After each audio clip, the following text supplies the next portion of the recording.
7h moins 10. Bonjour Anthony. Bonjour Jean-Jacques. Anthony, ben vous m'avez stupéfié ce matin quand j'ai vu le thème de votre chronique. J'ai été stupéfié moi-même, figurez-vous. Stupéfié. Vous nous racontez ce matin l'histoire d'un petit garçon de 5 ans, je dis bien 5 ans, qui vient d'obtenir un diplôme d'informaticien professionnel. Ouais, il a 5 ans. À l'âge où beaucoup jouent au Playmobil, lui pourrait être technicien informatique dans votre entreprise. Il pourrait venir réparer votre ordinateur sans aucun problème. Il s'appelle Ayaan Kourachi. Il est britannique. Il a 5 ans et il vient de devenir le plus jeune professionnel certifié Microsoft. C'est un diplôme très sérieux qu'on passe quand on est jeune adulte, quand on sort de l'université et qu'on veut booster son CV en informatique. Il est allé en septembre dernier passer cet examen à l'université. D'ailleurs, les surveillants ne voulaient pas le laisser entrer tellement il était jeune.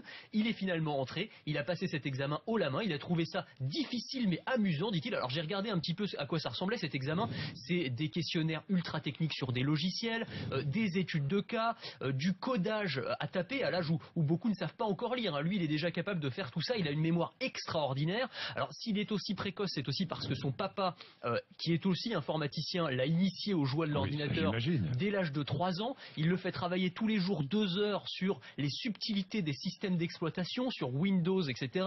Il lui a construit à la maison, pas seulement un PC, mais un laboratoire informatique carrément pour ce petit garçon qui peut comme ça utiliser des PC tous les jours. Et voilà, quand on lui demande ce qu'il veut faire plus tard, il répond pas pompier ou policier. Lui il dit je veux créer ma start-up et je veux monter la Silicon Valley britannique. Vous imaginez, donc c'est un petit Mark Zuckerberg ou Steve Jobs en puissance probablement. Et ces jeunes prodiges intéressent fortement les grands groupes informatiques. C'est comme les jeunes footballeurs maintenant. Exactement, on va les repérer de plus en plus tôt. On va les recruter de plus en plus tôt. Exactement. Vous imaginez. On a des grands groupes qui commencent à investir des millions d'euros dans des entreprises, dans des startups qui sont montées par des ados ou des préadolescents. Il y a quelques jours, Intel, géant du microprocesseur, a investi par exemple dans l'entreprise créée par un Californien de 13 ans. Ce Californien, il a créé une imprimante pour les non-voyants, une imprimante qui imprime en braille. C'est des appareils qui existent déjà, mais ça coûte très cher. Lui, dans sa chambre, il a créé une imprimante à base de briques Lego. Il a créé ça et Intel est venu investir chez lui. Il y a quelques mois, il y avait un jeune garçon de 17 ans, Nick D'Aloisio, qui a créé une petite application pour les téléphones portables qui va résumer les textes. Ils prennent un article de presse et il va le résumer automatiquement en quelques lignes.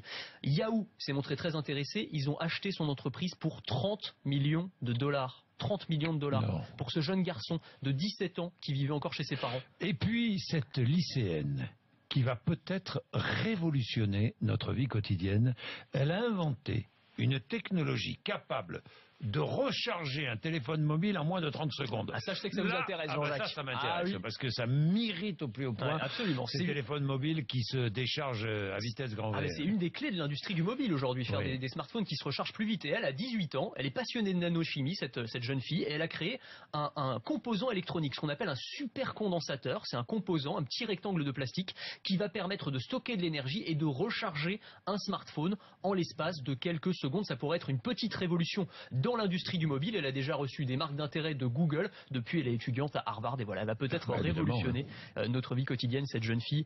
On la voit sur RMC Découverte. Et j'ai vu que des Français avaient proposé aussi en libre service, enfin ça coûte 1 euro, des chargeurs installés dans les bars. Oui, c'est une bonne idée ça aussi. C'est-à-dire que c'est une machine comme, je sais pas moi, comme un distributeur de boissons qu'on installe dans un bar.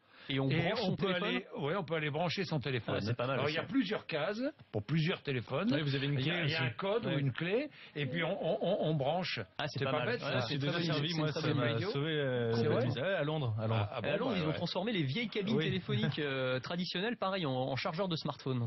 Dites-moi, Anthony Morel, le matin. Merci.